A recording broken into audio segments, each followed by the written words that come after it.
शेफाली, आप उन कंटेस्टेंट में थी जो सबसे पहले वाइल्ड कार्ड के थ्रू एंट्री करने वाली कंटेस्टेंट थी।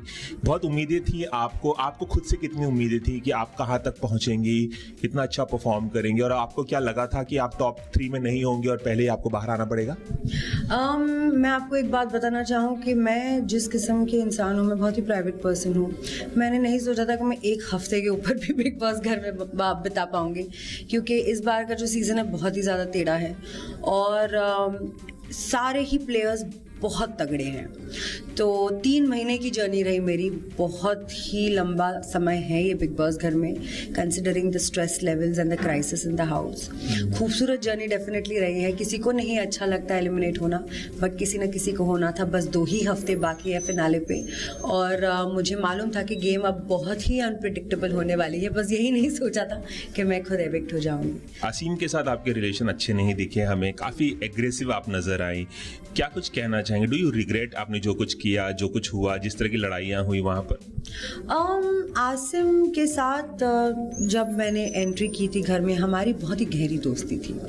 और फिर हमारे बीच में प्रॉब्लम इसलिए आई क्योंकि आसिम ने अपना गेम खेला। उन्होंने कभी मुझ पर ट्रस्ट नहीं किया था, और मैं बहुत ही लॉयल पर्सन हूँ, और मैं कंप्लीटली रियल थी उस गेम में। मैंने किसी के साथ दोस्ती गेम के लिए या स्ट्रैटेजी बना के नहीं की, तो मुझे इस बात का बहुत दुख हुआ। और जाहिर सी बात है, क्योंकि उन्होंने मेरा ट्रस्ट ब्रेक किया था, तो मुझे गुस्सा तो आना ही था उन पे। और टुवर्ड्स द एंड आसिम बहुत ही ज़्यादा मेरे साथ बदतमीज़ हो गए थे। मैं अपने आप को बहुत ही पेशेंट इंसान मानती हूँ, मगर लास्ट के 1 हफ्ते में मेरा भी पेशेंस बहुत ज़्यादा टेस्ट हुआ, और मेरा जो लेवल का अग्रेशन बाहर निकला है, मैं खुद अपने आप पे शौक हूँ कि क्या मैं इतना ज़्यादा गुस्सा करती हूँ। बट बॉस के घर में आपने डिस्कवर किया कि आपको इतना गुस्सा भी आ सकता है। बहुत ज़्यादा गुस्सा आता है, और मैंने पूरी तरह से कंट्रोल किया अपने आप को। मगर क्या होता है कि आप 1 घंटे का देखते हैं, हम 24 घंटे वहाँ रहते हैं। हर चीज़ का जो आप रिएक्शन देखते हैं वो किसी एक्शन की वजह से होता है। वो एक्शन आप बर्दाश्त करते हो, और एक मोमेंट पे आप अपना आपा खो देते हो। सबसे ज़्यादा बुरी कौन सी बात लगी असीम की आपको? मैं हमेशा से मानती थी कि आसिम बहुत अच्छा लड़का है, वो बाकियों से कैसे भी बात करे, मगर घर की लड़कियों से बहुत तमीज़ से बात करता है। और मैंने शो में हमेशा ये मेंटेन भी रखा कि बहुत तमीज़दार लड़का है। मगर पिछले कुछ हफ्तों में पता नहीं आसिम को क्या हो गया था, वो हद से ज़्यादा बदतमीज़ हो गया था, और मेरे सेल्फ रिस्पेक्ट पे बात आ गई थी। तो खास बात जो आपको बहुत ज़्यादा चुभी? वो बहुत ज़्यादा पर्सनल होने लगे थे। उन्होंने मेरे हस्बैंड को भी काफ़ी बुरा भला बोला, और जिस तरह से वो उनके बॉडी लैंग्वेज थी, मैनरिज्म्स थे, वो पूरा दिन आपको पोक करते हैं घर में। आप जहाँ बैठे रहते हैं, आपके सामने आके बैठ जाते हैं, उनकी बॉडी लैंग्वेज है। और ये मैं नहीं कहूँगी कि मैं उनसे उम्र में बड़ी हूँ या काम में सीनियर हूँ, मगर कहीं ना कहीं हम सबके ईगोज होते हैं, और वो ईगो को बहुत ज़्यादा कुरेदता है घर में। तो कहीं ना कहीं जाके आप देख रहे हैं कि घर के बाकी लोग भी आसिम को लेके अपना आपा खो रहे हैं। आप उन्हें अवॉइड भी तो कर सकती थी, ऐसा पॉसिबल नहीं था आपके लिए? वो हुआ जब मेरी और आसिम की दोस्ती टूटी। मैंने 3 हफ्तों तक उनको कम्प्लीटली अवॉइड किया, मगर फिर उनकी पोकिंग शुरू हुई, और फिर मेरा दिमाग ख़राब हुआ। तो मैंने उनको पोक करना शुरू किया प्यार से। मैं उनको प्यार से पोक करती थी, और वो इरिटेट होने लगे। और जब उनकी बदतमीजी हद से ज़्यादा बढ़ने लगी, तो ऑफकोर्स मेरे ईगो और सेल्फ रिस्पेक्ट पाया, और मैंने अपना आपा खो दिया। जैसे कि असीम को लेकर आपका दिमाग खराब हुआ, आपके जो पति हैं पराग, उनका भी काफ़ी दिमाग खराब हुआ है, और उन्होंने एक अभी वीडियो डाला है 1.5 मिनट का, जिसमें वो वार्निंग दे रहे हैं असीम को, क्योंकि उन्होंने शो में उनके लिए आपके सामने शायद मुंह पे हाथ रखे नल्ला कहा उन्हें, और उन्हें काफ़ी गुस्सा आया है इस बात का। और उन्होंने धमकी दी है असीम को कि बाहर आएंगे तो मैं देख लूँगा, अगर मुझे 5 मिनट जाने का मौका मिला बिग बॉस के घर में तो भी देख लूँगा, मैं सिर्फ एक मौका चाहिए उससे मिलने का। मतलब काफ़ी हिंसक वार्निंग है एक। तो क्या कहेंगी उन्हें जो गुस्सा आया इसे लेकर, उन्होंने नल्ला कहा आपके पति को, इसे लेकर भी? जाहिर सी बात है, एक पति अपने पत्नी को लेके प्रोटेक्टिव रहता है, खास करके जब उनकी कैरेक्टर पे और उसके सेल्फ रिस्पेक्ट पर उंगली उठती है, तो कोई भी पति, भाई, बाप नाराज हो जाएगा।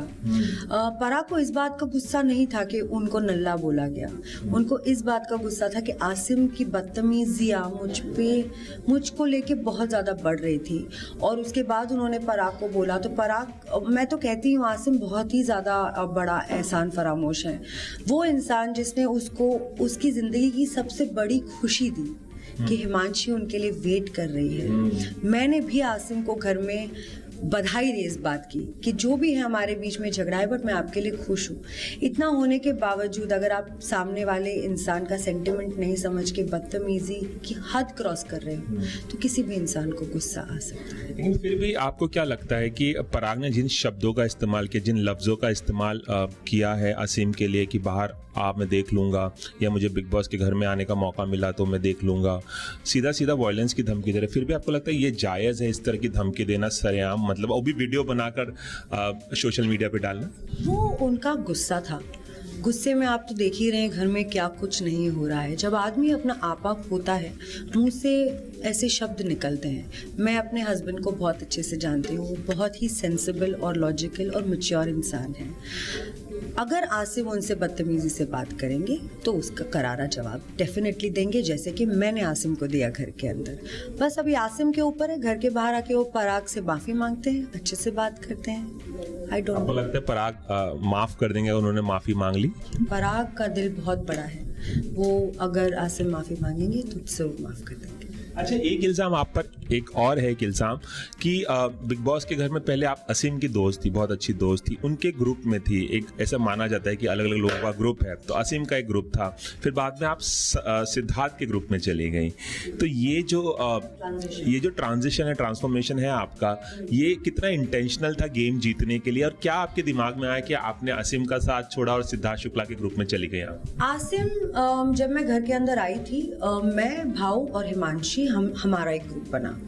आसिम ने उसको ऑलरेडी सिद्धार्थ शुक्ला के साथ प्रॉब्लम शुरू हो गए थे। वो खुद अलायंसेस ढूंढ रहे थे। जब उनको दिखा कि उनको हिमांशी दिखी तो उन्होंने मेरे साथ दोस्ती की हिमांशी से क्लोज होने के लिए। और नेचुरल सी बात है, हिमांशी और सना का प्रॉब्लम था तो हम सिद्धार्थ के साथ तो बैठने नहीं वाले थे। मैं, हिमांशी, आसिम और भाऊ का एक ग्रुप बन गया। हिमांशी हो गई एलिमिनेट, फिर भाऊ हो गए एलिमिनेट। जब आसिम ने देखा कि शिफाली स्ट्रॉन्ग प्लेयर है, इसके मेरी साथ में तो बनेगी नहीं, इन्होंने मारा फ्लिप। मेरे सेल्फ रिस्पेक्ट पे बात आ गई। जब आसिम की बदतमीजी हद से ज्यादा होने लगी मेरे साथ, तो मैंने अपने सेल्फ रिस्पेक्ट के लिए आसिम को कहा, बस आसिम, अब मैं तेरा साथ नहीं दे सकती, तू मेरी इज्जत नहीं करता है। खैर उसी वक्त सिद्धार्थ शुक्ला और पारस भी घर के अंदर वापस आए बीमारी के बाद, और उनका एटीट्यूड मेरे तरफ बदला हुआ था। ये अब मुझे लगता है कि ये पारस और सिद्धार्थ का गेम था। अच्छा। मुझसे दोस्ती करने का, मेरी गेम वीक करने के लिए। अच्छा। हम जब घर में होते हैं, ये सिद्धार्थ और पारस सीक्रेट रूम में थे, वो देख रहे थे, हम उनको नहीं देख पा रहे थे। तो घर में अलायंसेस होने बहुत जरूरी होते हैं। आप एक घर में हो, आउटसाइड वर्ल्ड से कोई कनेक्शन नहीं है, आपको दोस्त चाहिए घर में। जब सिद्धार्थ और पारस का एटीट्यूड मेरे तरफ चेंज हुआ, वो मेरे तरफ वार्म थे। पारस ने मुझे अपनी बदतमीजियों के लिए माफी मांगी, मैंने उसको माफ करके उनके साथ दोस्त बन गई। तो बहुत ज्यादा ऑर्गेनिक था, कोई स्ट्रैटेजी नहीं थी।